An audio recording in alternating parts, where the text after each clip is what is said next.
Affordable housing continues to be a significant challenge across Canada, prompting the need for innovative and creative solutions. One such solution that's increasingly considered is development in tertiary markets. But what exactly are tertiary markets, and what are some advantages and disadvantages of developing there? Let's explore this in more detail. First, let's define our terms. Primary markets refer to major urban centers, such as Toronto, Ottawa, Montreal, Winnipeg, and Vancouver, characterized by large populations, diverse industries, robust economic growth, and extensive infrastructure. Secondary markets, on the other hand, surround these major urban centers but have smaller populations, typically ranging between 50,000 to 100,000 residents. Tertiary markets are even smaller, often located about an hour's drive from these secondary markets or major metropolitan areas, featuring lower population density and less developed infrastructure. Finally, quaternary or fourth-tier markets are even farther away and significantly less populated. Now, why could developers consider tertiary markets as part of the solution to Canada's affordable housing crisis? 1. Affordable land costs. Development land in primary and secondary markets, particularly in areas like Toronto, Kitchener, Hamilton, Ajax, Brant, and St. Catharines, can be prohibitively expensive as high as $135 per buildable square feet in Toronto. In contrast, tertiary markets offer significantly cheaper land, making housing developments economically more feasible and ultimately more affordable. 2. Water and sewer infrastructure.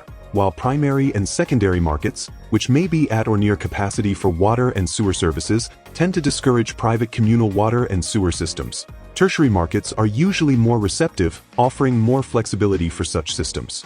This reduces development costs considerably. 3. Lower development charges. Smaller municipalities usually have relatively lower overhead costs, allowing development charges to remain comparatively lower. For example, in 2025, the development charge for a detached home is over $135,000 in Toronto, while the same goes for less than $17,000 in Cornwall. This makes new projects economically attractive, provided the municipality is not suddenly overwhelmed by rapid growth. 4. Nimble planning and approvals. Tertiary markets typically have smaller planning departments and a lower number of applications received, leading to quicker approvals due to streamlined processes and fewer bureaucratic hurdles.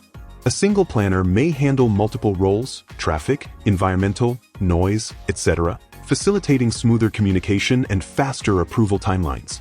5. Remote and hybrid work trends. The share of workers mainly working from home, which was 7% before 2020, was 20% in 2023, according to the Labor Force Survey. With hybrid and remote working arrangements becoming permanent for many, living farther away from major cities is increasingly practical and attractive, making tertiary markets viable for professionals and young families seeking affordable housing options.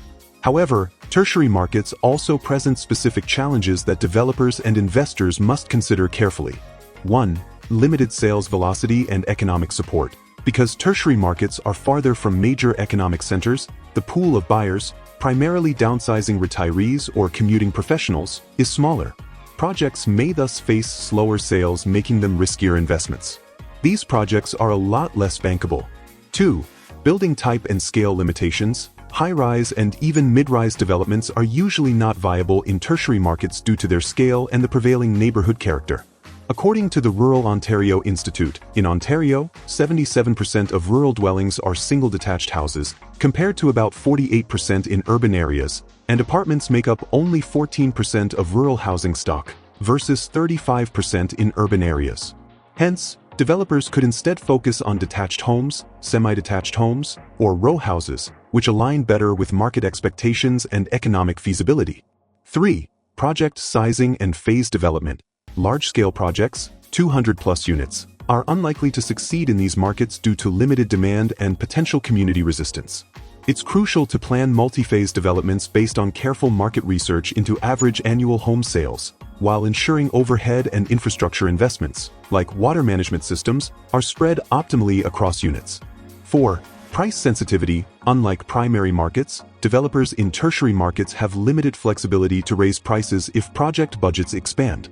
This means that while construction costs are not necessarily less in tertiary markets, developers can only charge so much for a new home or apartment in a tertiary market before pricing out most of their buyer pool.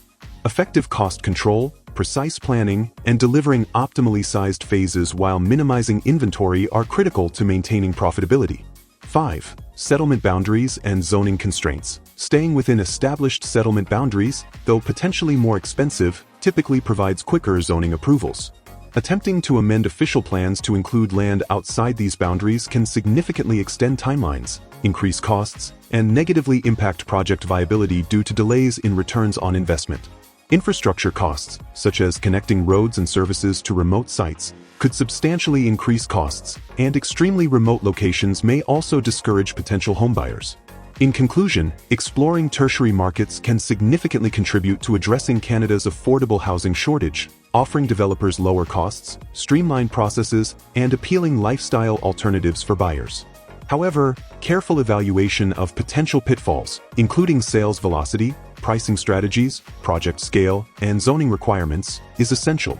By thoroughly assessing these factors, developers can successfully harness the potential of tertiary markets as part of a broader solution to Canada's housing affordability challenge.